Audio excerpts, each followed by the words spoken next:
Magandang oras sa lahat ng ating mga kababayan. May pinakabagong weather update tayo sa magiging lagay ng ating panahon ngayong araw at sa mga susunod na oras. May latest update tayo sa tropical depression o bagyong Krising na patuloy na lumalakas at mataas na ang chance maging typhoon anumang oras. Alamin natin ang mga pagbabago sa forecast track nito at mga lugar na pinaka-apektado.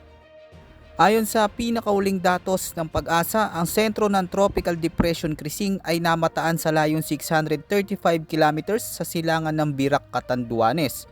Taglay nito ang lakas ng hangin na pumapalo sa 55 kilometers per hour malapit sa gitna nito at may pagbugso na umaabot sa 65 kilometers per hour. Sa kasalukuyan, mabilis itong kumikilos patimog kanluran sa bilis na 35 kilometers per hour.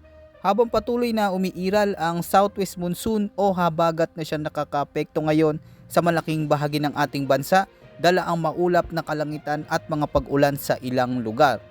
Sa Eastern Visayas, Dinagat Islands, Bicol Region at Surigao del Norte, asahan na maulap na kalangitan na may kalat-kalat na pag-ulan dulot ng bagyong Krising na patuloy pang lumalakas. Dahil dito, mataas ang posibilidad ng biglaang pagbaha at pagguho ng lupa. Kaya pinapayuhan natin ang lahat na mag-ingat sa mga apektadong lugar lalo na kung magdudulot ito ng matitinding buhos ng ulan. Samantala sa buong Metro Manila, Cavite, Mimaropa, mga probinsya ng Batangas, Laguna, Bataan, Zambales at maging sa nalalabing bahagi ng Visayas at Mindanao, patuloy na nakakaapekto ang habagat o southwest monsoon kaya asahan na makakaranas ng maulap na panahon at may kalat-kalat na pag-ulan, pagkulog at pagkidlat na posibleng tumagal at lumakas sa hapon o gabi. Apektado rin ang mga lugar ng Palawan, Catanduanes, Sorsogon, Northern Samar, Eastern Samar, Antique, Negros Oriental at Negros Occidental kung saan may mga ulang dala rin ng bagyo at habagat kaya't dapat ring maging alerto at patuloy na mag-ingat. Narito naman ang heavy rainfall warning na inilabas ng Pag-asa na dapat nating paghandaan. Asahan ang buhos ng ulan na 50 hanggang 100 mm sa Camarines Sur, Camarines Norte sa may Catanduanes, Sorsogon, Albay, Northern Samar at sa may Eastern Samar. Bukas itataas na sa 100 hanggang 200 mm na mga pag-ulan ang inaasahang babagsak sa mga lugar sa Catanduanes, Occidental Mindoro maging ang Oriental Mindoro, Negros Occidental, Negros Oriental at sa may Antique. Pinag-iingat natin ang mga lugar na ito dahil mataas na ang posibilidad ng mga pagbaha at pagguho ng lupa.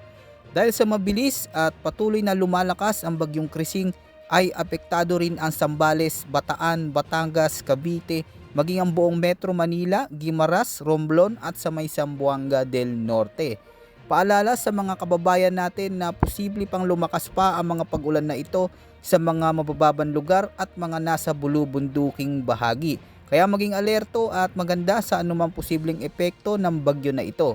Ngayon, magbigay tayo ng pinakabagong update sa galaw ng bagyong Krising batay sa forecast ng mga international weather agencies na dapat nating paghandaan. Base sa mga available na datos, kabilang na ang European model na kilala sa high accuracy pagdating sa outlook, lumalabas sa forecast track nito na patuloy nakikilos ang nasabing bagyo sa direksyong Hilagang Kanluran. Sa loob ng susunod na 24 oras, inaasahang lalapit ito sa Northern Luzon at posibleng maglandfall sa Babuyan Islands o sa mainland Cagayan. At ayon sa forecast, posible pa itong lumakas at umabot sa typhoon category habang papalapit ito sa ating kalupaan. Bukod rito mga kabayan, pinapalakas nito ang habagat o southwest monsoon na siyang nagdadala ngayon ng malalakas na pag-ulan sa malaking bahagi ng bansa. Dagdag pa rito, ayon sa Tropical Cyclone Threat Forecast ng inilabas ng Pag-asa, may isa na naman panibagong sama ng panahon na inaasahang mabubuo sa hilagang silangan ng bansa. Bagamat wala itong direct landfall threat na maaari pa rin itong makaapekto sa lakas ng habagat. Kaya't asahan pa ang mga pag-ulan hanggang sa mga susunod na weekend.